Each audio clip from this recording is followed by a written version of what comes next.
చందమామ కథ వంచక మహాపట్టణం. పూర్వకాలమందు సింహల దేశంలో ఒక ఓడ వర్తకుడు ఉండేవాడు. అతనికి జయపాలుడు అని ఒక్కడే కుమారుడు. ఆ వర్తకునికి అవసాన కాలం రావటం చేత కొడుకును చేరబిలిచి, నాయనా, నా తర్వాత నీవు కూడా మనకు తరతరాల నుంచి వస్తూ ఉన్న ఓడవర్తకం సాగించు. గొప్పవాడివయ్యి పేరు ప్రతిష్టలు నెలకొల్పవలసింది. అయితే నీకు చెప్పవలసిన విషయం ఒక్కటే ఉన్నది. ఎన్ని దేశాలు తిరిగినా పర్వాలేదు, కానీ వంచక మహాపట్టణం మాత్రం పోబోకు సుమా అని హెచ్చరించాడు. తండ్రిని సంతోషపెట్టడానికి జయపాలుడు సరేనని తల ఊపాడు. మరికొద్ది రోజులకే వర్తకుడు మరణించాడు. తండ్రి చనిపోగానే జయపాలుడు స్వతంత్రుడైనాడు. ఇప్పుడు అతనికి ఆటంకమేమీ లేదుగా. కనుక జయపాలుడు తన ఇష్టం వచ్చిన చోటుకి వెళ్ళవచ్చునని సంతోషించాడు. ఏ పట్టణానికైతే తండ్రి తనను పోవద్దు అని హెచ్చరించాడో ఆ వంచక మహాపట్టణానికే పోయి చూడాలని జయపాలునికి బుద్ధి పుట్టింది. ఈ ఉద్దేశంతో 4 ఓడల నిండా విలువైన సరుకు వేసుకొని అతను వ్యాపార నిమిత్తం బయలుదేరాడు. 9 పగళ్ళు 9 రాత్రులు సముద్రం మీద ప్రయాణం చేసి జయపాలుడు వంచక మహాపట్టణం చేరుకున్నాడు. ఆ పట్టణపు రేవు దగ్గర ఒక పల్లెవాడు చేపలను పడుతూ ఉన్నాడు. ఆ చేరువనే ఒక నీటి కొంగ సముద్రంలో మునుగుతూ తేలుతూ చేపలను పట్టి తింటూ ఉంది. విలువిద్యలో నేర్పరి అయిన జయపాలుడు తన బాణంతో ఆ నీటి కొంగను కొట్టివేశాడు. నీటి కొంగ చచ్చి నీళ్ళ మీద తేలుతూ ఉండేసరికి పల్లెవాడు పరిగెత్తుకుంటూ వచ్చాడు. ఏమిటయ్యా అబ్బాయి అన్యాయం? చచ్చిపోయిన నా తండ్రి నీటి కొంగ రూపాన్ని దాల్చి నాకు చేపలను పట్టడం నేర్పుతూ ఉంటే నీవు వచ్చి అకారణంగా అతనిని చంపి నాకు అపకారం చేశావు. రాజుగారి వద్దకు పద, నీపైన ఫిర్యాదు చేయాలి అన్నాడు. రాజుగారు నేరం విచారణ చేసి పల్లెవానికి జయపాలుడు ఒక ఓడను నష్టపరిహారంగా ఇవ్వవలెనని తీర్పు చెప్పారు. జయపాలుని 4 ఓడల్లోనూ ఒక ఓడ పోయింది. ఈ పట్టణపు రాజుగారి తీర్పు తమాషాగా ఉన్నదని వినోదిస్తూ జయపాలుడు దర్బారు వదిలి యువతలకు వస్తూ ఉండగా ఒక చెవిలేని వాడు ఎదురై, ఓహో, ఎన్నాళ్ళకు కనపడ్డావయ్యా అబ్బాయి? నీ తండ్రి వద్ద నా చెవి ఒకటి తాకట్టు పెట్టి ఉన్నాను. ఆ పద్దు ఈ రోజుకు వడ్డీతో సహా 4,000 రూపాయలు అయ్యింది. ఇదిగో నీ సొమ్ము నువ్వు తీసుకొని నా చెవి నాకు ఇచ్చివెయ్యి అని చెప్పి కూర్చున్నాడు. దీనికి జయపాలుడు బదులు చెప్పలేక తెల్లముఖం వేశాడు. ఇది చూచి చెవిలేనివాడు జయపాలుని లోకువ కట్టి రాజు వద్ద ఫిర్యాదు చేశాడు. రాజు విచారణ చేసి ఈసారి కూడా జయపాలుడే నేరస్తుడని నిర్ణయించి ఒక ఓడ చెవిలేని వానికి ఇచ్చుకోవలసిందని తీర్పు చెప్పాడు. ఈ విధంగా జయపాలుడు ఓడలు 4గింటిలో 2 పోయినాయి. జయపాలుడు ఎంతమాత్రమో విచారించక ఈ విడ్డూరాలకు వినోదిస్తూ తన దారిని తాను వెళ్తూ ఉండగా ఒక స్త్రీ ఎదురై, ఏమయ్యా అబ్బాయి, ఎంత కాలానికి కనపడ్డావు? బాగానే ఉందిలే. నేనెవరనుకున్నావు?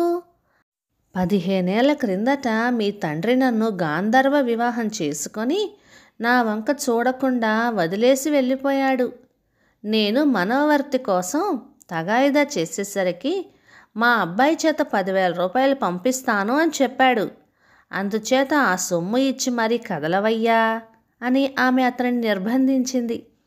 నువ్వు ఎవరివో నీ సొమ్ము ఏమిటో నాకేమీ తెలియదు అని జయపాలుడు నిరాకరించేసరికి ఆమె పోయి రాజుగారితో ఫిర్యాదు చేసింది. ఈసారి మళ్ళీ రాజు విచారణ చేసి జయపాలుని నేరస్తునిగా నిర్ణయించి ఆ స్త్రీకి ఒక ఓడ ఇచ్చివేయమని తీర్పు చెప్పాడు. ఇప్పుడు జయపాలుని ఓడలలో 3 పోయినాయి, ఇంక ఒక్కటే మిగిలింది. తండ్రి చెప్పిన మాట విననందుకు తగిన శాస్తి అయ్యింది కదా అని ఒకసారి జయపాలుడు అనుకున్నాడు. ఇంతలో ఒక మంగలి ఆ దారిన పోతూ ఉండేసరికి అయిందేదో అయ్యింది, శుభ్రంగా క్షవరమైనా చేయించుకుందామని అతను మంగల్ని పిలిచాడు. అయ్యా, ఏమిస్తారేమిటి అని మంగలి అడిగాడు.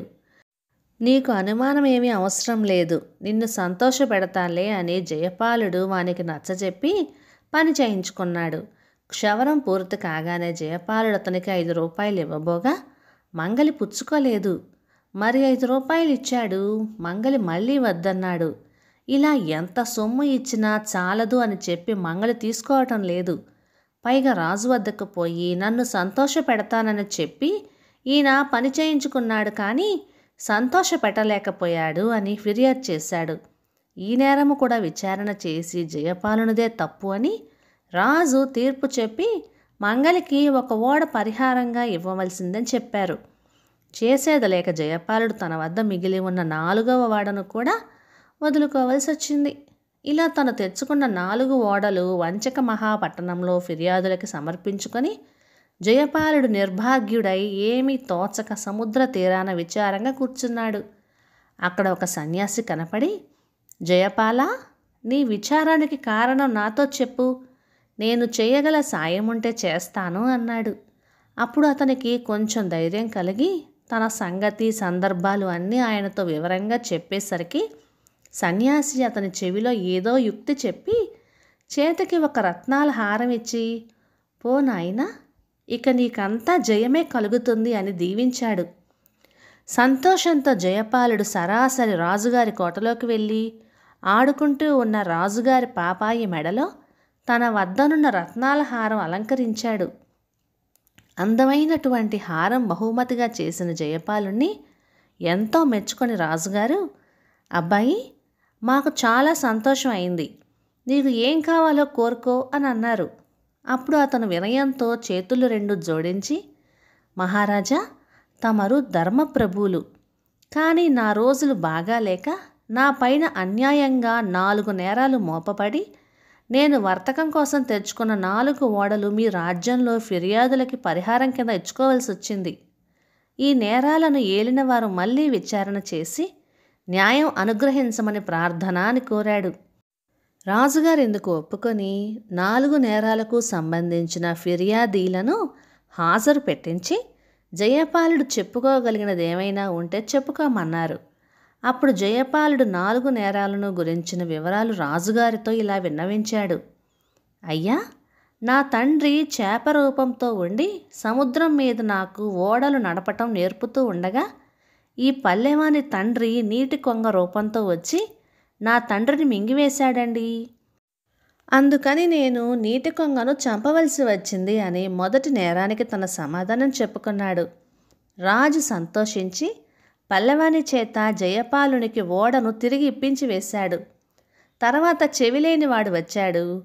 దేవరా, నా తండ్రి ఎన్నో కొన్ని వేల చెవులను తాకట్టు పెట్టినాడండి. అందులో ఇతని చెవి ఏదో గుర్తుపట్టడం కష్టమండి. ఆ 2వ చెవి నాకు ఇచ్చినట్టయితే పద్దులలో అతని చెవి ఎక్కడ ఉన్నదో వెతికిస్తానండి అని జయపాలుడు చెప్పేసరికి చెవిలేనివాడు 2వ చెవి ఇవ్వడానికి భయపడ్డాడు. అందుచేత తప్పు వానిదేనని ఒప్పుకొని వాని చేత రాజుగారు ఓడను తిరిగి జయపాలునికి ఇప్పించి వేశారు. విడాకులు పుచ్చుకున్న స్త్రీ వచ్చింది. అప్పుడు జయపాలుడు, ఏలిక, ఈమెకు 10,000 రూపాయలు ఇవ్వమని మా తండ్రి చెప్పిన మాట నిజమేనండి. అయితే మా కులాచారం ప్రకారం భర్తతో కూడా భార్య సహగమనం చేయాలి.